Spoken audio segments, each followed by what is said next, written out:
everybody, and welcome to Streaming Rainbow. Specifically, welcome to another episode of our experimental content that I'm trying to do outside of AP content. I'm trying to expand our horizons a little bit, try a couple of new things that I've been interested in bringing, and all the other founders as well, to the table. And today, we're talking about world building.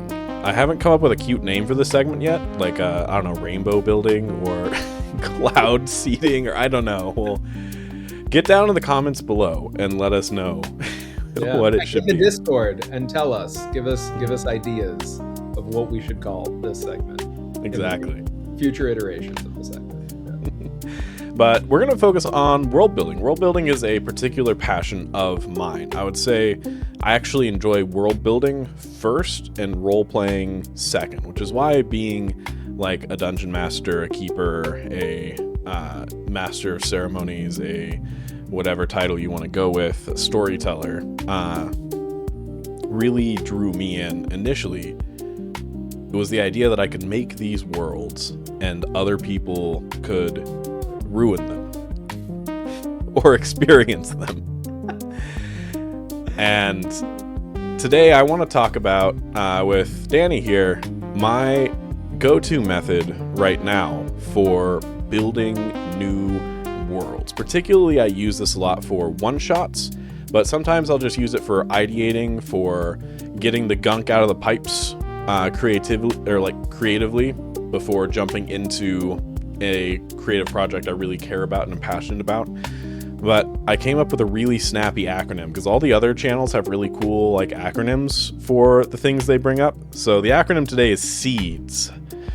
It stands for Setup, Explore, Explain, Deep Dive, Start. And we're going to go through just C today, just the first three parts. Now, my approach, step one, is to pick a change. Pick a general setting. It can be high fantasy, sci-fi, modern, right? And then pick a change. That's our setup.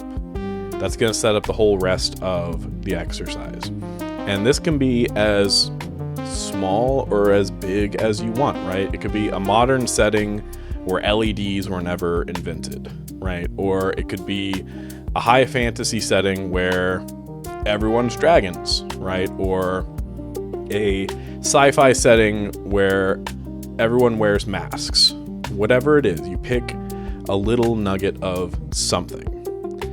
Then you explore that. You keep asking, what does that change? How does that impact? How does that change other parts of the world just based on that one idea? What has to be different about the world from that?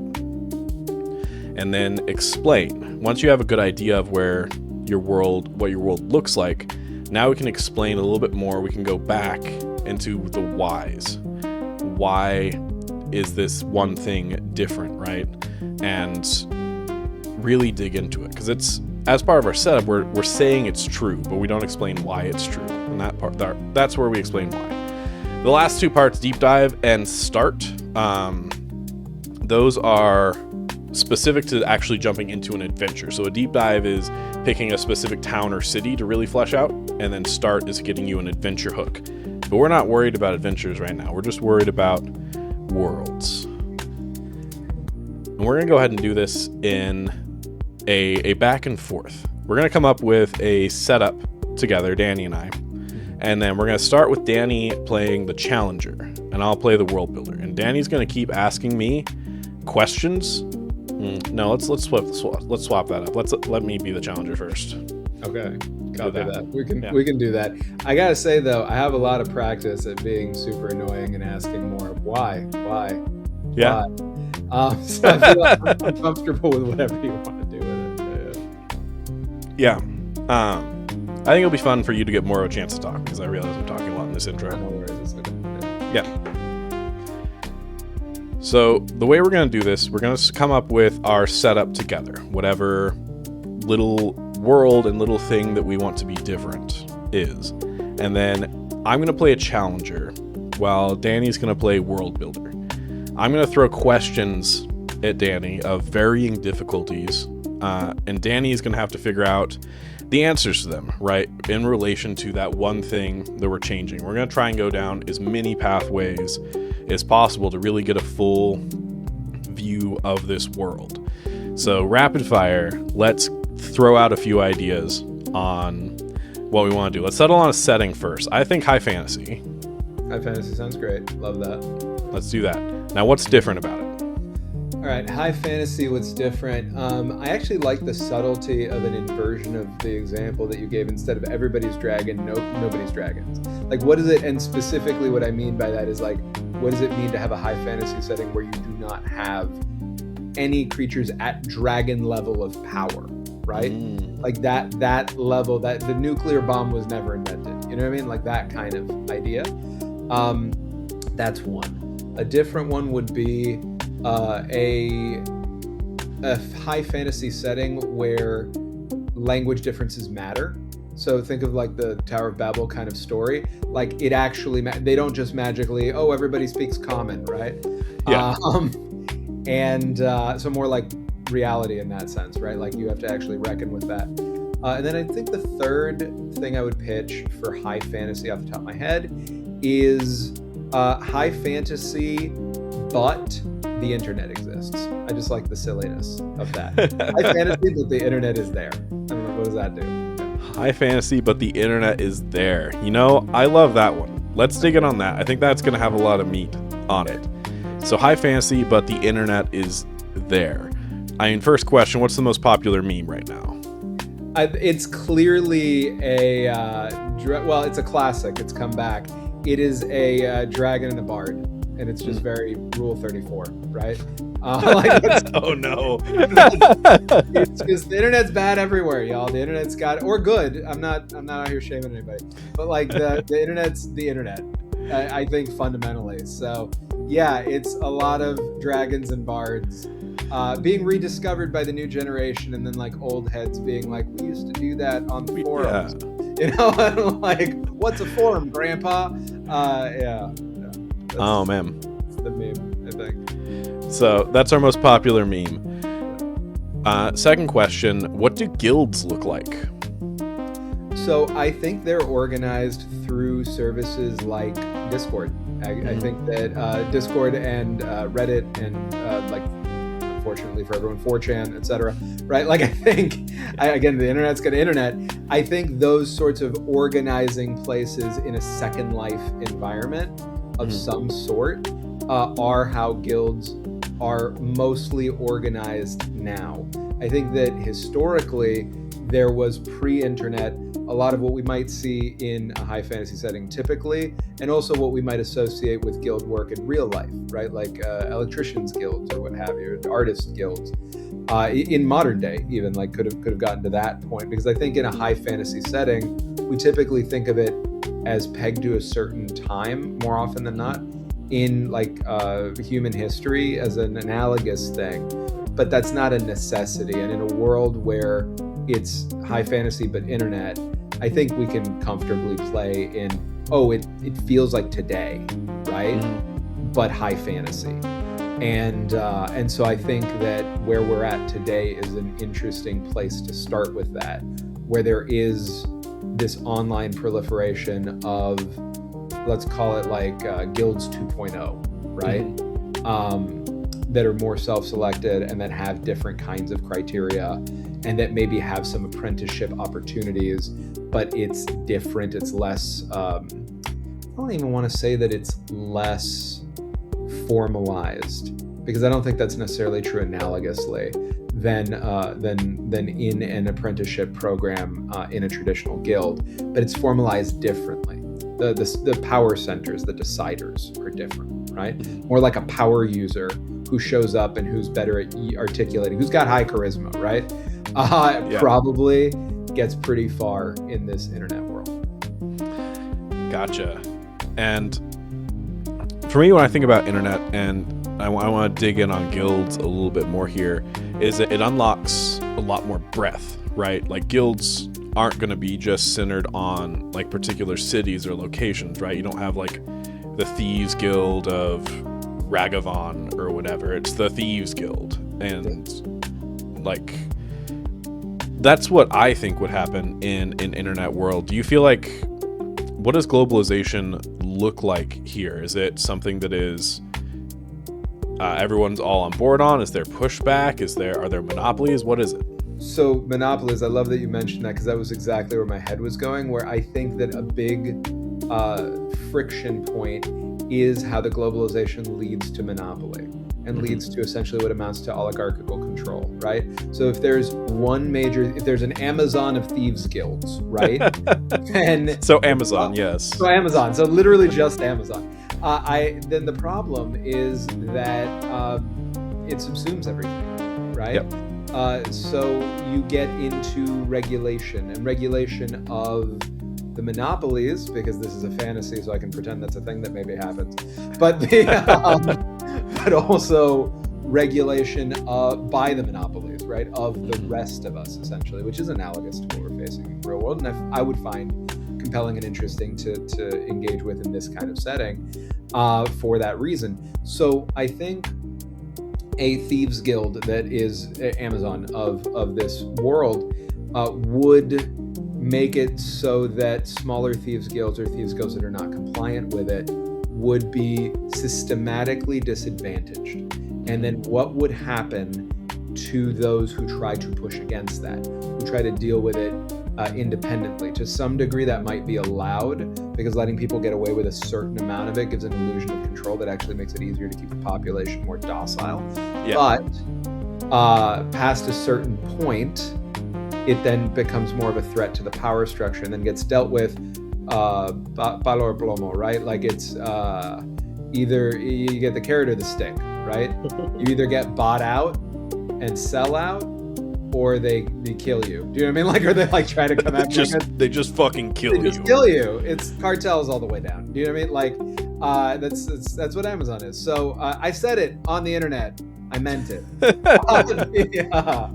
But yeah, that is where I think that would go. And it's interesting because then you have this different way of looking at morality and ethics in this context, where it's like, we're all thieves here, but we're not all thieves here. Do you know what I mean? Like, it's like, right. There's thieves with like a code, and thieves that like don't wanna, thieves that are very bootlicky, and thieves that are very like anti-authoritarian. I love the dimensionality of that. The other thing I really want to highlight that you brought up that I think is so cool, because we've been talking a lot about like the downside of the globalization, is arguably the upside, which is a mixed upside for a reason I'll get into, but like the fact that you could live anywhere in this world, as long as you have internet connection, you can learn from, be in community with, collaborate with all sorts of people. A lot of these thieves in these guilds getting a lot better because they're able to share all these tips.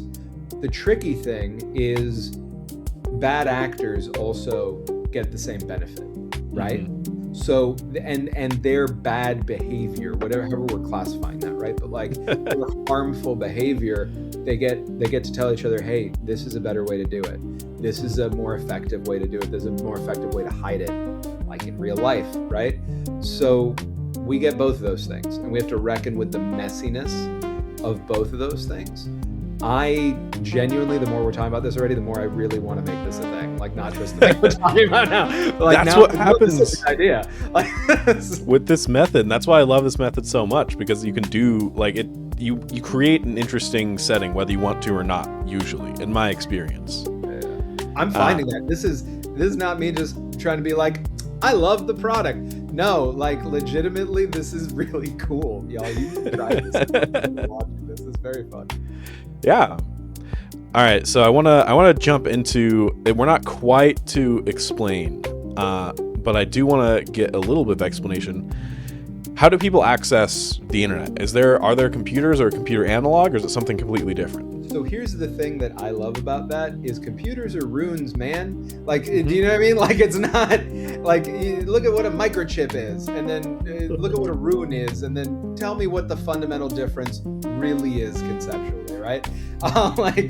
We put like electricity through rocks and talk through it. It is magic, you know?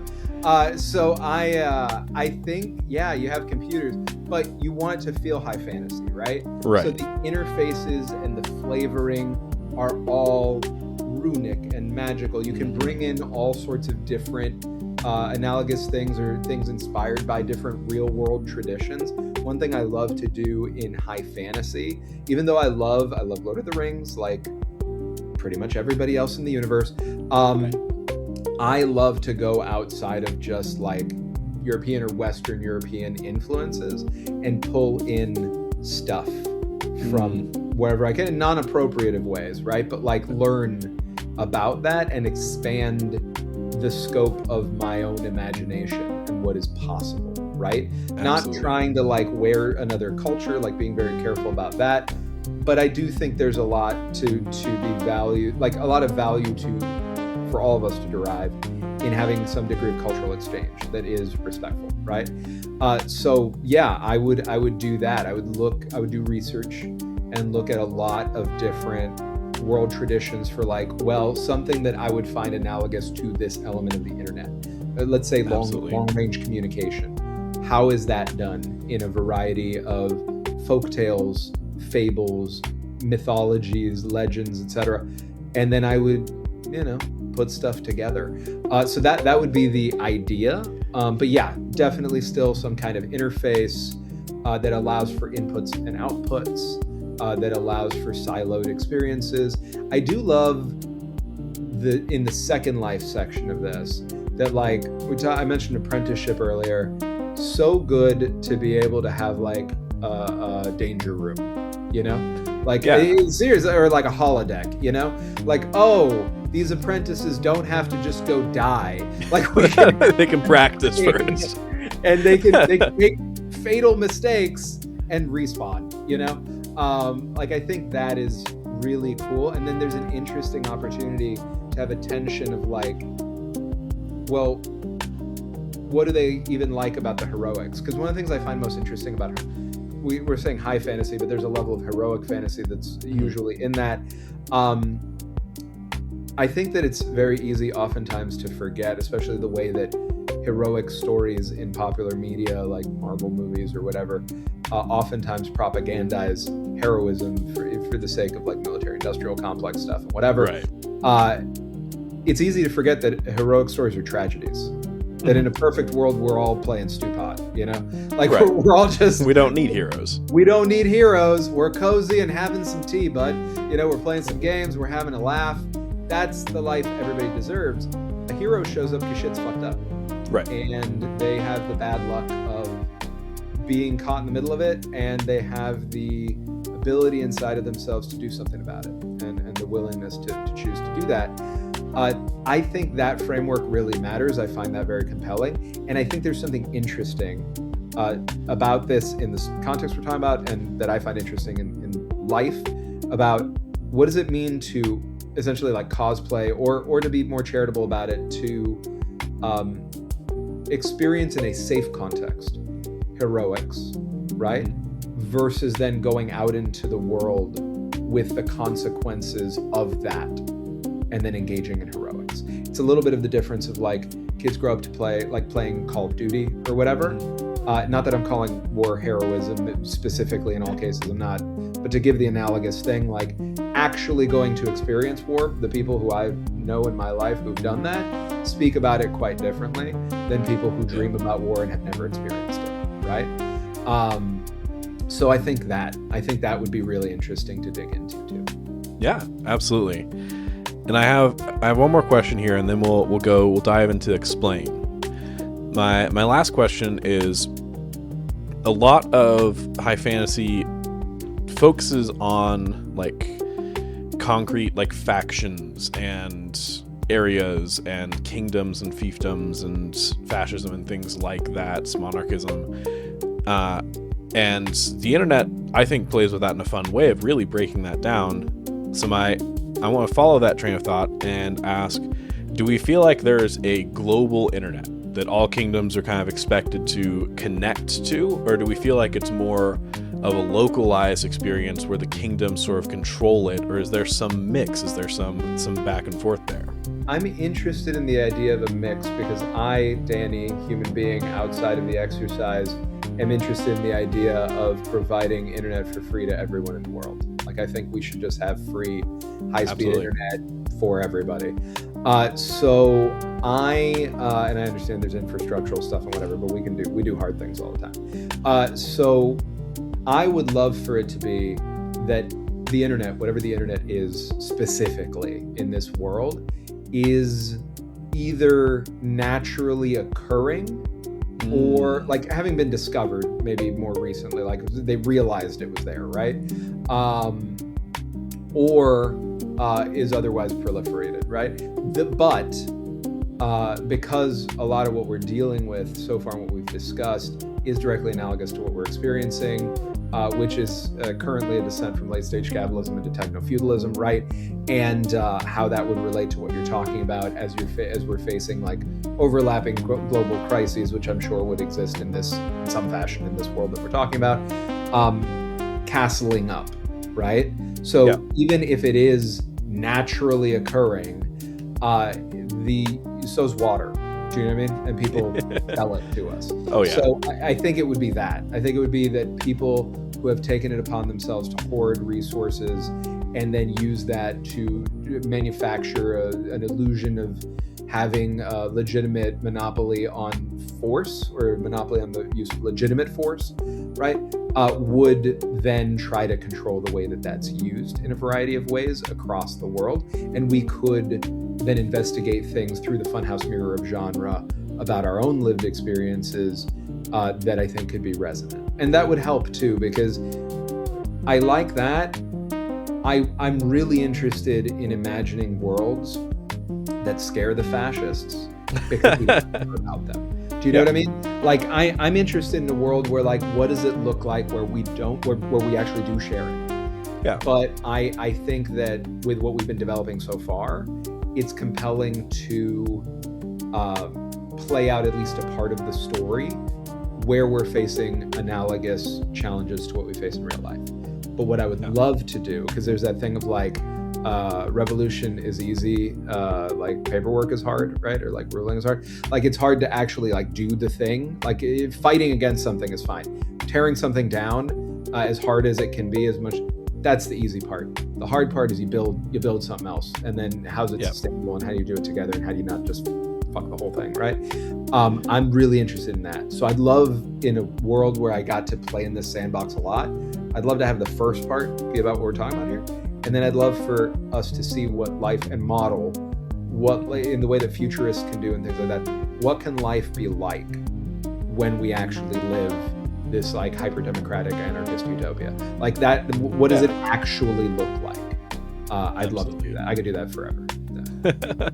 Absolutely. The idea, though, of naturally occurring internet is unhinged, actually. I love that so much. Thank you. So now we're going to dive into explain. We have kind of an idea of the shape of the world. And if you're doing this exercise at home, you can live here for as long as you want, right? Typically, this is like something that I'll come back to like multiple days. I'll have something that I'm kind of cooking in my head for a while and come back to it in half-hour to hour-long chunks. Like I said, oftentimes to clear the pipe for other creative endeavors. Or I'll just have it brew in the back of my head and be like, man, I wish I could run a game like that. If only I could get 4 other adults to have the same schedule as me. To then explore that. So live in that for as much as you want. That's some of the most fun there. But at some point we transition to explain. So now we get to explain, how did this internet come about? Why aren't there other technological advancements? Why is it just the internet that has come about? So that's interesting, because it comes to the question of a lot of high fantasy that is influenced by like Western European medieval aesthetics is, why are we frozen in time?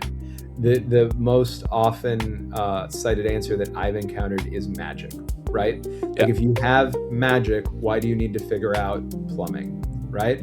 Like it's just, you can make it disappear, theoretically, depending on how the magic system works.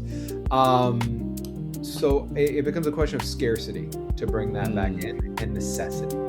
And then there's another element of it that interests me, which is like, we had steam power, I don't know, hundreds of years. I don't have the exact amount off the top of my head, before we knew we had it, and it was used to like spit roast a kebab, you know? And it wasn't placed in other contexts because we didn't think about it. Or like there's some like ancient Greek versions of that kind of technology that also applies, or that was lost over time.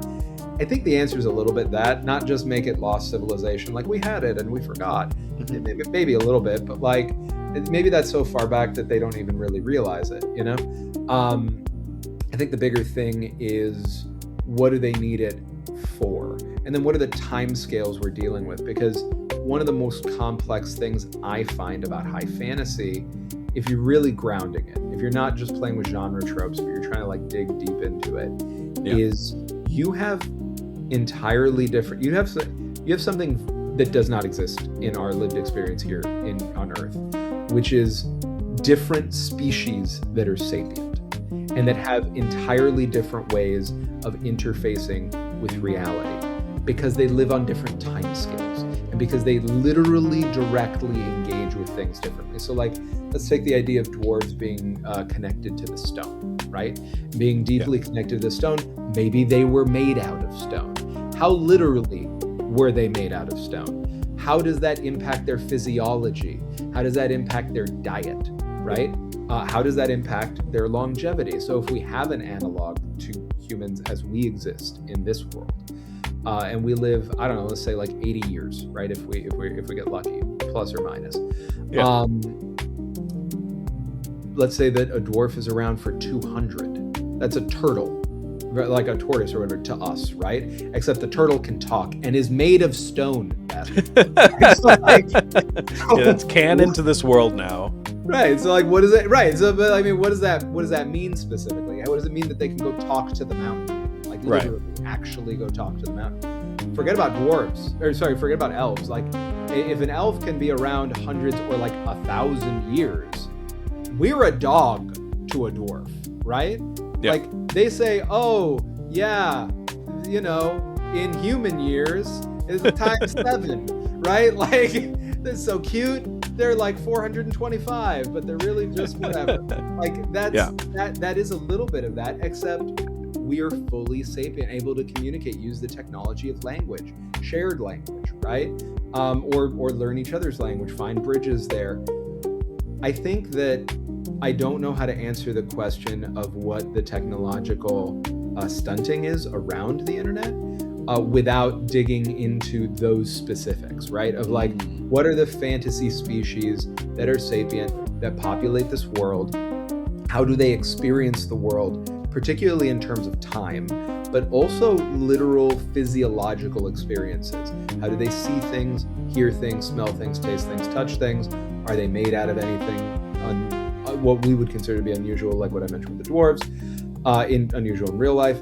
And then I can ground the answer more fully. But what I will say is the easiest and quickest, like if we're talking about like using this tool to get into something actionable pretty fast, leaning into the fact that this is naturally occurring internet. So the reason it exists and other technologies don't exist is they didn't make this technology. They stumbled into the existence of this force like gravity, right? And now are able to tap into it. Now the technology they might be developing is, how are they tapping into it? And how effectively can they tap into it? What kind of technological arms race might exist with regard to that? Who's collaborating, who's not, who's sabotaging each other? There's a lot that can be found there. Yeah, absolutely. Yeah, that's the long and the short of the first 3 letters. Where we go from here is next we would do a deep dive. So we have kind of the basis for this world, and then we're going to pick a town, Internetopolis, right? And then we'll specifically build out this town to some level of depth. We'll ask even more specific questions, right? Of like, how does the internet change how this leader does their work? Are they leaning into globalization? Are they leaning out of it? Is this their transition, right? To they're trying to put the castle walls up. They're trying to figure out like the literal firewalls that they can put into place or things like that. And really dig into it. Like, how does commerce work here? Is everyone just a representative of like not Amazon? And you have like markets that are more just like people that are employed by this more global entity. Like, what does magic look like? What do the guilds look like? Some of the questions that we asked, and then getting more specific about how that affects this town. And the next thing you do is start. You take that and then you build a seed, right? An adventure seed. One of your characters uses the internet to keep in touch with their grandmother, who is hundreds and hundreds of miles away, and the firewall is making it so you can't get in touch with her. And like, her health is ailing and she needs your help to deal with it, to send her money to whatever it is, right? Some other, like, we didn't even get into a whole lot of like money and economy here, but imagining you're able to do that through the internet. Getting cut off from her, that's bad. So what do you do, right? Or whatever your adventure seed is tied into this core theme. And what this gets you at the end is a very cohesive world. It can feel a little one-dimensional. It's like, oh, everything's about the internet in this world. That's why I tend to use a lot more for one-shots.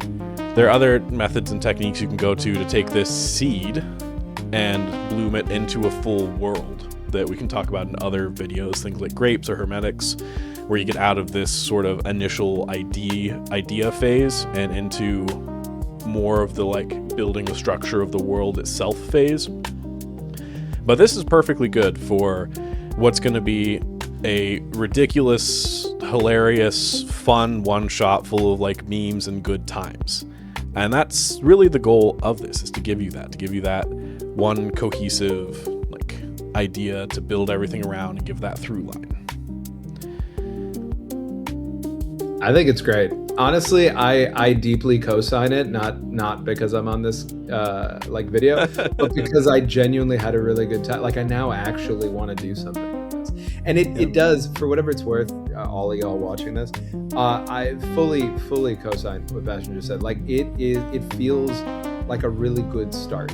Sure, everything is about the internet right now, but the internet is already touching on a lot of other stuff, right? And telling us more things about the world. Like, we found our way through this concept to, we're playing in a very deep mirror of a lot of the stuff that we're experiencing day to day right now. And that's really grounding for me, at least, as a world builder, because I'm like, okay, that's the thing we're playing with here. Great. There's so many things I can pull on. And I can decide this is where I want to have it mirror, this is where I want to have it differentiate. And then, with the tools that Bastion was talking about, you can just build out further. It's fun. World building's fun. Get in the Discord and tell us about your worlds and what you like to build. I think that's a good idea, right? Yeah, and pull me in or Danny to ask you questions to further flesh out your world. I'll do it. I can ask meaner questions. I was going to say, he's really good at it, as you can see. The questions were very strong. So I highly recommend it. This is a lot of fun. I'd love to do, I think this is a really good community activity. Yeah, absolutely. We can make a little one-page RPG about it where you just bounce around. Yeah, I love that. I think that's really fun. Love that. Streaming Rainbow's first one-page RPG. You heard it here first. Yep. I'm definitely cutting that out of the video. We're not accountable for You're like, it's too much. No, I can't never. Thank you all so much for joining me on this. Thank you, Danny, for joining me on this adventure. Like I said at the beginning of the video, this is an experiment. So I am really desperate for your feedback on if you like this content. What feedback do you have? How can we make it more likable for you, right? I want to build content that y'all want to watch, and I want to build content about world building. So if we can figure out that chocolate peanut butter mixture, then we're going to be in a good spot. So let me know in the comments, let me know on the Discord, let me know what you want to hear about on the world building front, and we'll make it happen. Until then, I hope you have a wonderful rest of your day. Can't wait to see you on the next episode. Bye-bye.